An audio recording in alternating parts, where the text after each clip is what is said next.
Grantaraj Srimad Bhagavatam Ki Jai. Samvita Bhaktivinoda Ki Jai. All glories to the Assembly. Hare All glories to the Assembly. All glories to the Assembly. All glories to Shri Guru and Shri Gauranga. Glories to Shri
The rejoinder from Duryodhana's attack.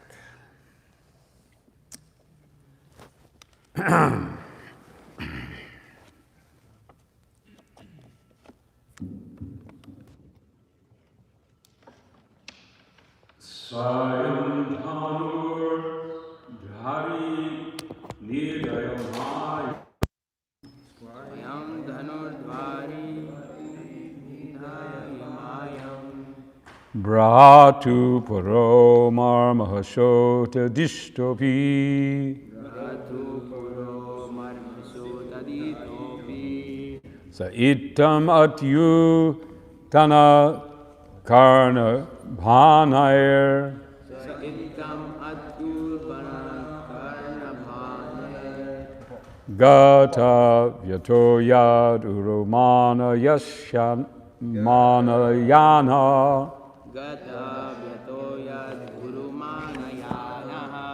Swayam Donurdhadi Nidhaya Mayam. Swayam Dhanurdhari Nidhaya Mayam. Bratu Puro Manasutaditopi. Bratu Guru Marmasutaditopi. Saitamadyulbana Karnapanair. Saitam Adyul Balakarnapanair. Gata Vyatoya Durumanayano.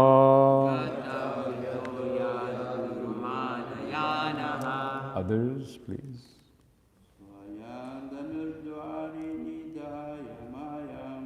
Swayam Dhanurdhari Nidhaya Mayam. Bratu Kurumar Masukaditopi. Bratu Kurumar Masukaditopi. Aitamya Alvana Karna Vanai. Saitam Adyul Balakarnapanair. Gata Vyatoya Gurumanayana. Gata Vyatoyad Gurumanayanaha. Swayam Dhanurdhari Nidhaya Mayam. Swayam Dhanurdhari Nidhaya Mayam. Bratu Puro Marmasutaditopi. Bratu Puro Marmasutaditopi. Itamatyul Banakarna Banar. Saritamatyulbana Karnavanair. Tavyatoyad Urumanayana. Gata Vyatoya Durumanayana. Ladies. Swayam Dhanurdhari Nidhaya Mayam. Swayam Dhanurdhari Nidhaya Mayam.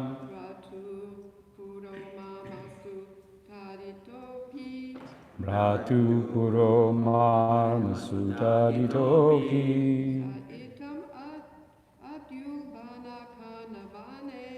Sahitam Atyul Banakarna Banair. Gato Vito Yad Urumanayana. Swayam Dhanurdhari Nidhaya Mayam. Bratu Puro Marmasutaditoki. Sahitam Atyul Banakarna Banair.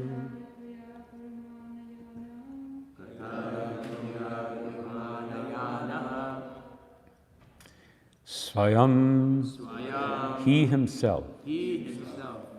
Dhanudvari, bow on the door. Nidaya, keeping. Mayam, the external nature. Bratu, brothers. Pura, from the palace. Maramasu, in the core of the heart. Taditaha, being afflicted. Api, in spite of. Saha, he, Vidura. Itam, like this. Ati ulbana, severely. Karna, ear. Banai, by the arrows. Gata vyataha, without being sorry. Ayat, excited. I think it should be exited, but it says excited here. Anyway. Uru, great. Manayanaha, so thinking. Translation and purport by His Divine Grace, A.C. Bhaktivedanta Swami Srila Prabhupada. Thus, being pierced by arrows through his ears and afflicted to the core of his heart, Vidura placed his bow on the door and quit his brother's palace. He was not sorry, for he considered the acts of the external energy to be supreme. Purport. A pure devotee of the Lord is never perturbed by an awkward position created by the external energy of the Lord. In Bhagavad Gita 3:27 it is stated, Prakrite kriyamanani gunai karmani sarvashaha ahankar vimudhatma kartaham iti manyate. A conditioned soul is absorbed in material existence under the influence of different modes of external energy. Absorbed in the false ego, he thinks that he is doing everything by himself. The external energy of the Lord, the material nature, is fully under the control of the Supreme Lord, and the conditioned soul is fully under the grip of the external energy. Therefore, the conditioned soul is fully under the control of the law of the Lord. But due to illusion only, he thinks himself independent in his activities. Duryodhana was acting under such influence of the external nature, by which he would be vanquished at the ultimate end. He could not accept the sound advice of Vidura, but on the contrary, he insulted that great soul, who was the well-wisher of his whole family. Vidura could understand this because he was a pure devotee of the Lord. In spite of being very strongly insulted by Duryodhana's words, Vidura could see that Duryodhana, under the influence of Maya, the external energy, was making progress on the path toward his own ruination. He therefore considered the acts of the external energy to be supreme, yet he also saw how the internal energy of the Lord helped him in that particular situation. A devotee is always in a renounced temperament because the worldly attractions can never satisfy him. Vidura was never attracted by the royal palace of his brother. He was always ready to leave the place and devote himself completely to the transcendental loving service of the Lord. Now, he got the opportunity by the grace of Duryodhana, and instead of being sorry at the strong words of insult, he thanked him from within, because it gave him the chance to live alone in a holy place and fully engage in the devotional service of the Lord. The word gata vyataha, without being sorry, is significant here, because Vidura was relieved from the tribulations which trouble every man entangled in material activities. He therefore thought that there was no need to defend his brother with his bow, because his brother was meant for ruination. Thus he left the palace before Duryodhana could act. Maya, the supreme energy of the Lord, acted here both internally and externally. Om Agina Tamandasya Kananjana Sakaya Chakshum Miltam Jena Tasmai Sri Gurave Namah Mukam Karoti Vachalam Pangalan Kayati Chatkripa Tamaham Vande Shri Guru. Hare Krishna, Hare Krishna. Vidura, Duryodhana, Vidura was attempting with logic, with very precise and accurate words to advise his brother, Dhritarashtra, not to succumb to the family attachment by which he is following his son Duryodhana. Against Krishna. Against Krishna. These devotees, from different perspectives, Dhritarashtra is also a devotee, but at this particular time, he is in Maya. He is fully forgotten. He's consumed. He's forgotten Krishna. Krishna's present on the planet.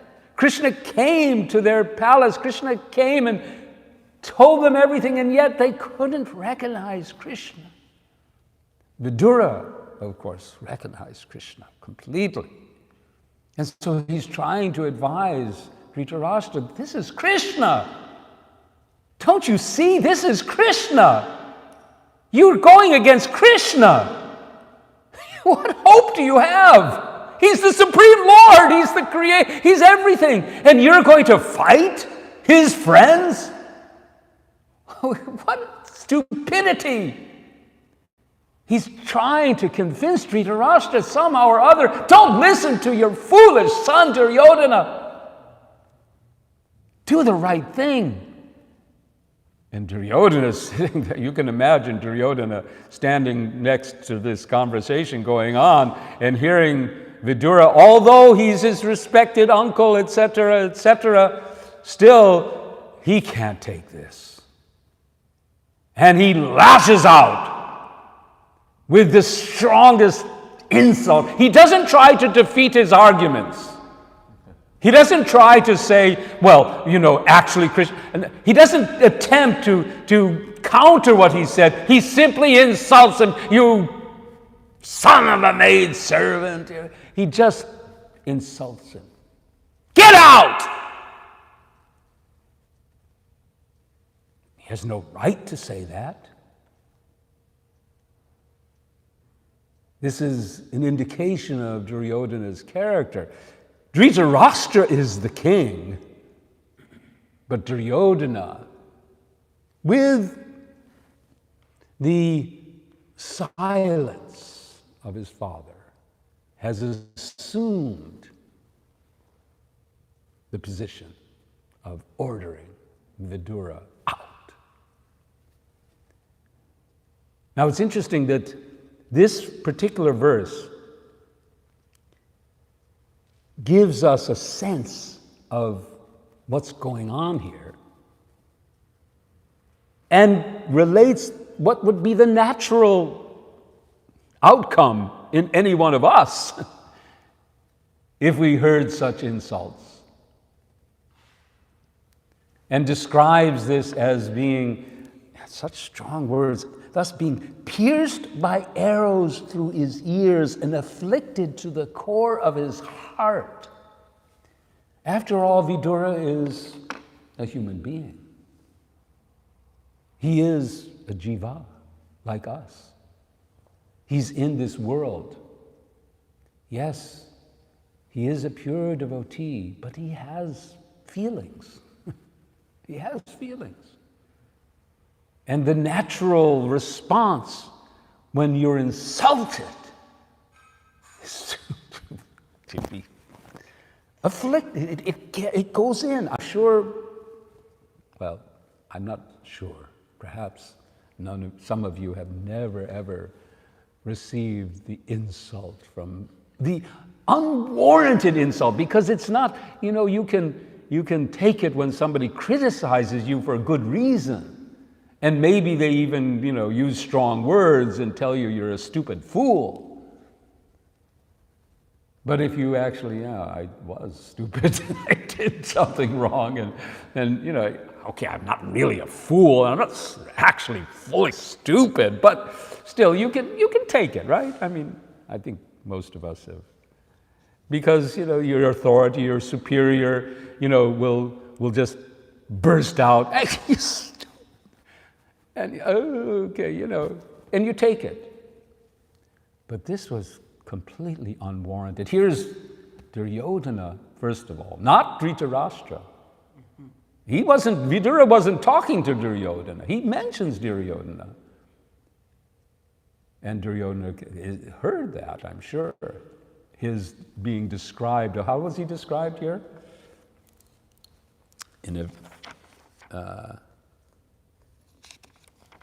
He describes where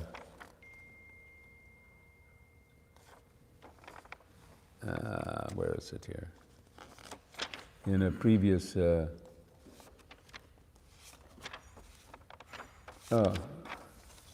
with anger? Yeah, he describes, offense personified. That's the way he describes Duryodhana. He describes him as, he doesn't use his name. He says, Saiva dosha. Why? Pushushadvit, because he's envious of Lord Krishna. He describes it as offense personified. And this is, and how does he react? How does Duryodhana react? He reacts, wait a minute, Krishna is our enemy. He's with our enemies. This is the foolishness of Duryodhana and the blindness of Dhritarashtra, and Vidura takes it in, it hurts, but then he reflects. And he sees opportunity, the opportunity to leave and to be fully engaged in devotional service. He'd been sticking around. He's been sticking around with the hope that he could possibly influence his brother to do the right thing. He's been sticking around also out of duty because he is a member of this royal family. And it's significant here that he places his bow at the door saying, I can't help you. Physically or in any other way, you're finished. He didn't so much. In his heart and his mind, that's it. No more use to stick around. No more service here for me. Time to go. Time to go. And he feels happy. At first he's pained, as anyone would be, being so insulted and kicked out. You know, we use that term in ISKCON. That is not right. Okay, let me turn this off somehow. Krishna. Okay, let me fix that. That has to be a little sign here. Turn off your cell phone. Okay, anyway. It's a new phone. But yeah, we use that term a lot in ISKCON, right? Being kicked out. I don't know how often it's used. I was kicked out. And because, it feels like that when you're asked to leave something or told to go, and I was kicked out. Anyway, Vidura was kicked out. And he took it as the opportunity. He took it as the grace of the Lord. And he saw two things here, this is the interesting point that Srila Prabhupada is bringing out, that he's seeing simultaneously, he's seeing the action of the external energy, and he's seeing the action of Krishna. He's seeing Maya unfolding. He's seeing Duryodhana and his activities being conducted in the way of this verse, Prakrite Kriyamanayani. How does it go? Prakrite Kriyamanayani. Gunai Karmani Sarvashaha. Hankar Vimudatma Kartaham Iti Manyate. He's seeing Duryodhana proud and of his ability to order Vidura out of the palace and fling his insults. But Vidura sees a jiva under the influence of Maya, fully under the influence of the modes of nature. That's what he sees. You devotees who go out every day into the marketplace of Maya, I hope you're also training yourselves as you see those individuals walking around. Sometimes, I heard yesterday, there was some people being really under the influence of the modes of nature and acting in very insulting ways, perhaps. To be able to look and to see just another jiva, conditioned, maybe really, really conditioned, and under the influence of the modes of nature. In this case, passion or ignorance, thinking themselves powerful. So Vidura could see this. He could see that this is Krishna's energy operating. And he could see at the same time, he could see the Maya working in this case, just paving the way for Duryodhana to be finished. And then he could perceive this is also Krishna. Krishna is arranging these things, and Krishna so kindly from within, as my ever abiding friend, has given me the power to see this, the power to accept it, the power to embrace it, and to go forward. Not, as the verse says, not feeling sorry, not at all feeling sorry, but feeling something bittersweet. The bitterness is there. I mean, this was not a sugar-coated pill. This was an arrow to the heart. But he took it as being Krishna's arrangement. So, this ability, this consciousness of being able to see simultaneously the workings of the material world and the internal energy, the relationship that we have with Krishna.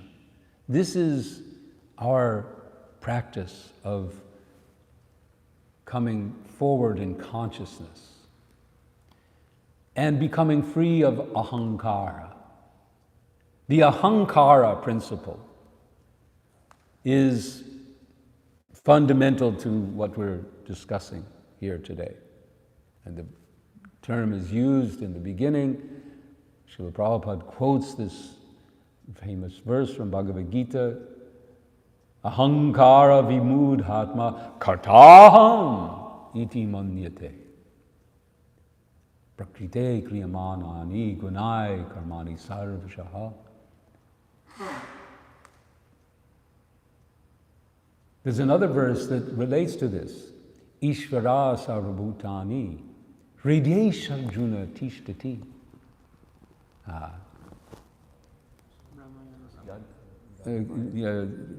That's the Yancharudani Maya is the last word. What is it? My shloka memory is really, huh? The last.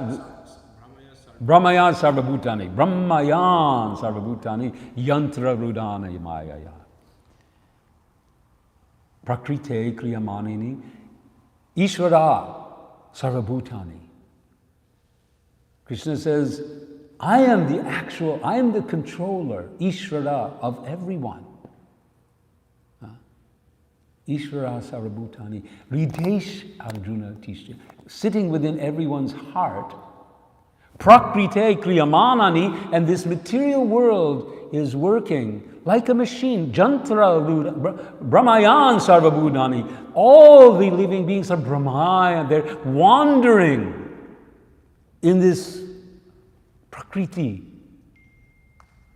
just like seated on a machine. These are the machines that they're trying to create today in Uber and Google, the self-driving cars, right? We're all in self-driving cars. We plugged in our destination.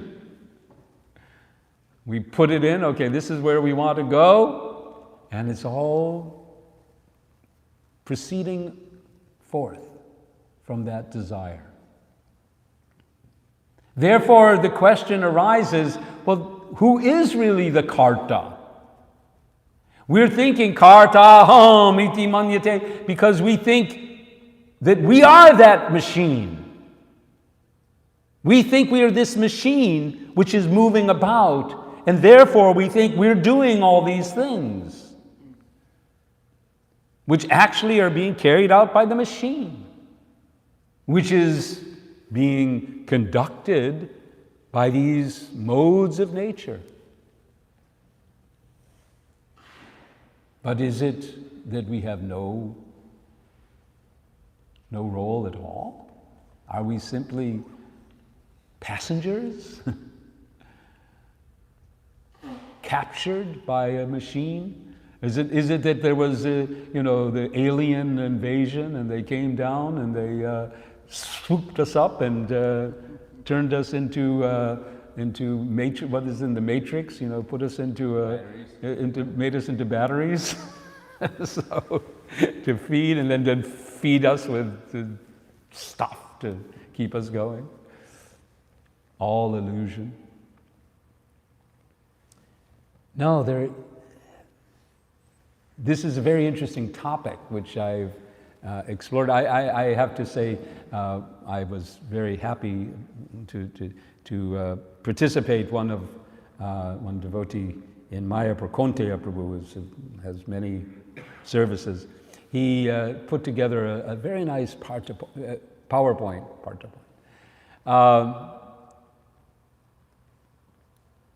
What was it? To do or not to do, I think was the title. Who is the doer? Who is the karta? I mean, from one perspective, because we're seeing here, Duryodhana, the doer is seeing, well, this is the material energy working. And yet, why is it working? He also sees that it is working in order to fulfill the reactions to Duryodhana's mentality. So it's ultimately Duryodhana's consciousness which has brought forth his words, his actions, his activities. And it's those words and those actions and those activities which are then polluting his consciousness even more and producing karma which pushes him further and further to his end. I was researching this a little bit about ahankara, and I found this quotation by Srila Prabhupada, which I thought was really very good explanation. This is from the Srimad Bhagavatam, 3rd canto, same canto here, but later, 26:14. And here, I didn't get into the context, but it describes Mano buddhir ahankaras chittam ityantar atmakam chaturda lakshyate bhedo vitya lakshana rupaya. The internal subtle senses are experienced as having 4 aspects in the shape of mind, intelligence, ego, and contaminated consciousness. Ego and contaminated consciousness. Distinctions between them can be made only by different functions since they represent different characteristics. And in the end, Prabhupada says, in the purport, when pure consciousness is polluted by material contamination and when identification with the body becomes prominent, one is said to be situated under false ego. Consciousness is the function of the soul. And therefore, behind consciousness, there is soul. Consciousness polluted by material contamination is called ahankara. So when our pure consciousness becomes polluted by identification with this body, that is ahankara, and the ahankara takes that same consciousness that we have, that same which is expressed in mind and in intelligence, and it propels that same pure consciousness into the material sphere, driven by this mistake to think, I can enjoy this world. There's something for me here. I can also enjoy this energy. Let me enjoy this energy. I will enjoy this energy. I will become the Lord. I will conquer. I will subdue. I will gain wealth. I will have beautiful women or men. This mistake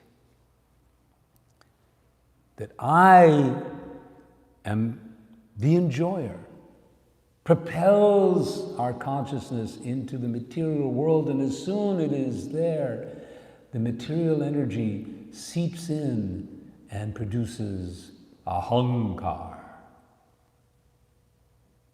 And by that ahankara,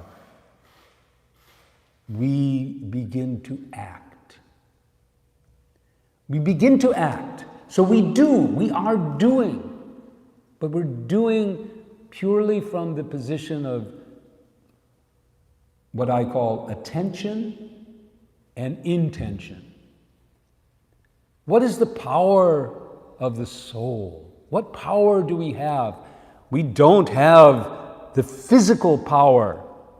We cannot control, although we may think so, this energy directly. But we have some power, and the power we have is the power of our intentions, our desires, and our attentions. Where do we direct ourselves? And from there, depending on where it goes, if it goes to Krishna, Krishna takes over. Krishna arranges things to fulfill our desire. And if it's directed into the material sphere, then the material energy conducts through the modes of nature. But it begins with us. It always begins with us. Therefore, there's no excuse. Oh, it wasn't me, it was the modes of nature. I slept in this morning, it wasn't me, it was just, it was the modes of nature, what can I do? I got angry. It's not me, it's just the modes of nature. No, yes, it is the modes of nature, but it is also us. So this perception, like Vidura, is important, that we see, yes, the energy is working, but Krishna is also there, and we are also there. All these factors are there. So we don't have time to do a long discussion and investigation of the principles of karta. But I wanted to share just a few things from that class that I mentioned that help us in understanding this. This is from the Prashna Upanishad, because this kind of answers, well, what do we do? What are we doing? What, as souls, what do we do? And here it says, this is Prashna Upanishad 4:9, Esha hi drasta, prasta, shrota, rasiyata, gratta, manta, bodha, karta, vijnanatma purusha. The individual spirit soul is the seer, the toucher, the hearer, the taster, the smeller, the thinker, the determiner, the doer, and the knower. So we are sensing, we're perceiving. What do? We perceive. We perceive through our senses. And as we perceive through our senses, we think. We think about it. And then we take some determination, we decide. We make decisions. We are responsible for those decisions. Because those decisions indicate that we are now the doer. And thus we know what we experience. Another relevant quote about this is from Vyasadeva in Vedanta Sutra and Baladev Vidyabhushan. Why this must be so. Srila Vyasadeva refutes this idea in the section of the Vedanta Sutra. This is about that's not the doer. That begins, Karta Shastrarta Vat. The jiva soul must be a performer of actions because the injunctions of scripture must have some purpose.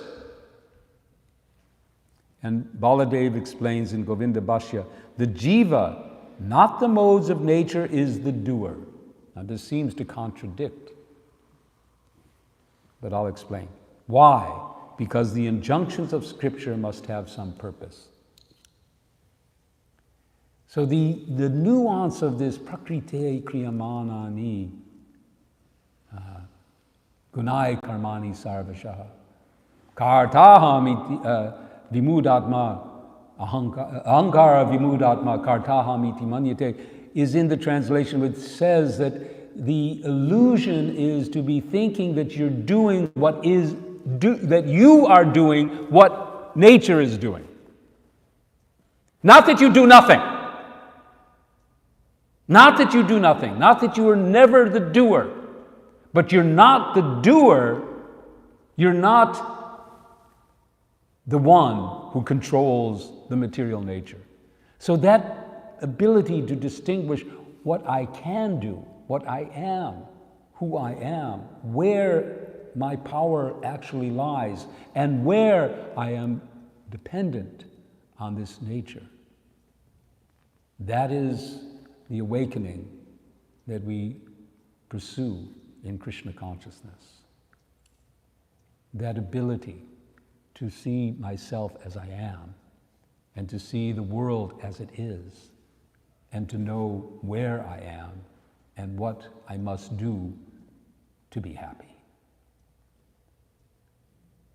To serve Krishna, chant his holy names,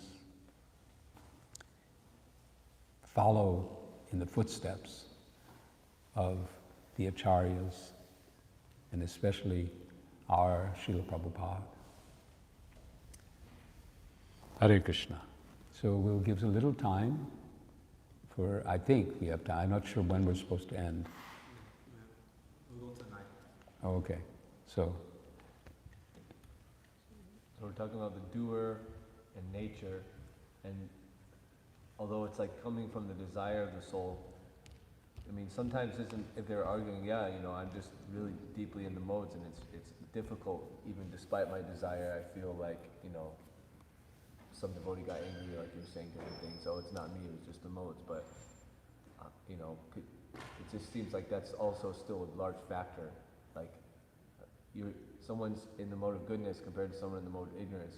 Someone in the mode of goodness, their desire doesn't really have to be as strong for them to, do something, not get angry when they get insulted, like your door or something like that. Whereas, like, he just gets told something as it is, and he completely freaks out. yeah, sometimes we have that wonderful illustration of someone in a chariot led by 5 horses, and there's a driver and there's reins, and from the illustration it appears that those horses have bolted and they're now leading, and the soul is sitting back in that particular illustration without any recourse. And the driver is like, and so it often seems that we're powerless. And in fact, that is a realization we must come to. That we are actually on our own, having surrendered to the material energy, having given ourselves over to lust. Because that's, Arjuna asked this question also. He said, what is it? What is it that impels a person to do things that they even know are wrong? And Krishna says, it's lust. Because we've given ourselves over to lust. Since time immemorial, we've become conditioned.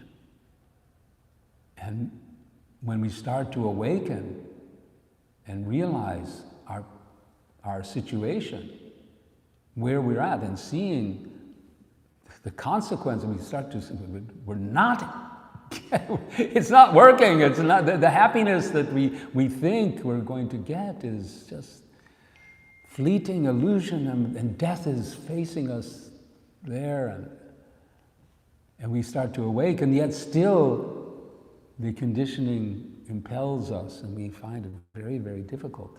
Therefore, in those, we have to surrender to Krishna and give ourselves to him and say, please, take it. I don't know where there's, maybe some of you know, Jiva Goswami, I think, or maybe it's Vishwanath, I don't know. There's some place where it's described how, because Krishna says, he says, how does it go?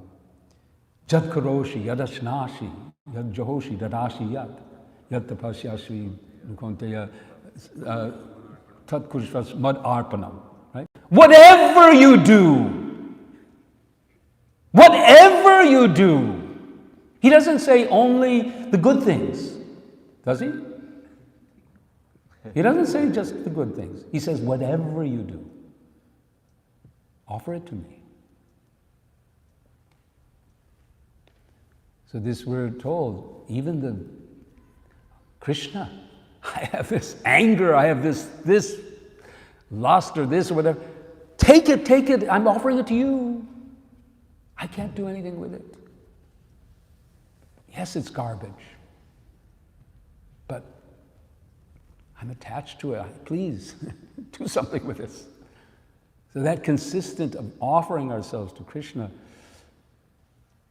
in the 12 steps for dealing with addiction.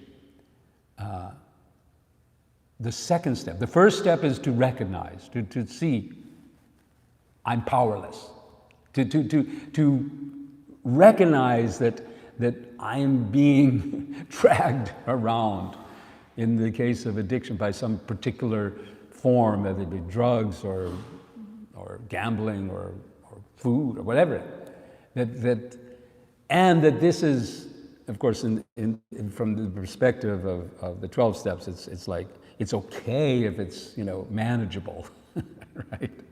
So all the things that we really say, don't do these things, they're okay if you can manage it, right? But the addict sees that no, I can't manage it. My life is being destroyed, and I can't do anything about it. I give myself to a higher power. This is the second step. So we give ourselves to Krishna.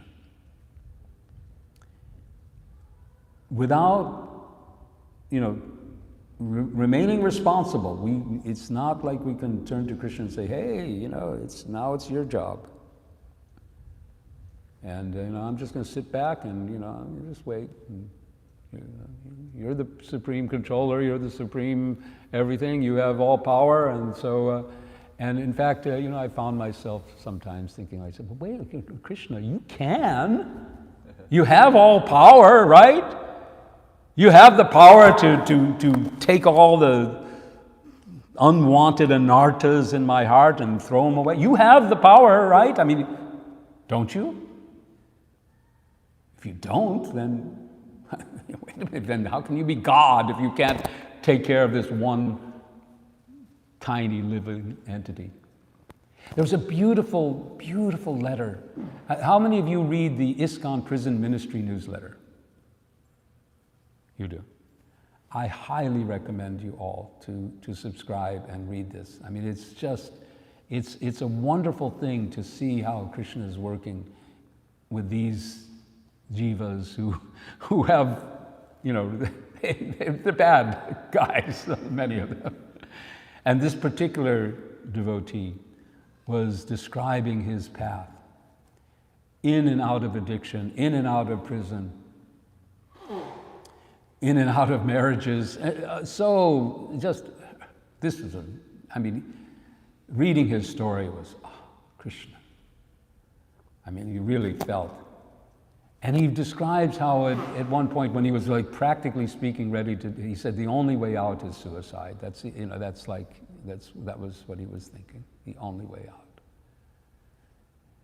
And I can't remember the circumstance, but somehow it came to him, maybe in a, you know, just a voice. And Krishna says, you don't think I can heal you? You don't think I can heal you? The process of healing, the process of cleansing, it's my belief, and I'm looking for some support for this, that Krishna, and we know that Krishna does, he knows. In other words, the thing is, it's the faith. It's the faith that Krishna does know how best to heal us, how best to fix us.